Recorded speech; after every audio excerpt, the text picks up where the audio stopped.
আসসালামু আলাইকুম বন্ধুরা, যাদের Lenovo ThinkPad ল্যাপটপে সাউন্ড প্রবলেম তারা এবং গ্রাফিক্স প্রবলেম, টাচপ্যাড প্রবলেম, তারা আমাদের এই ভিডিওটি দেখলে তা শিখতে পারবেন কিভাবে গ্রাফিক্স ড্রাইভারের মাধ্যমে, ড্রাইভার প্যাক সলিউশনের মাধ্যমে গ্রাফিক্স ধরাতে হয়, সাউন্ড দিতে হয়, পাশাপাশি ওয়াইফাই সমস্যার সমাধান করা হয় এবং টাচপ্যাডের যে সমস্যাগুলা এগুলা এই ভিডিওটি দেখলে তা বুঝতে পারবেন।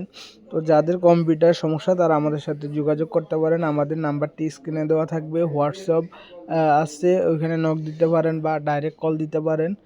তো সম্পূর্ণ ভিডিওটি দেখুন।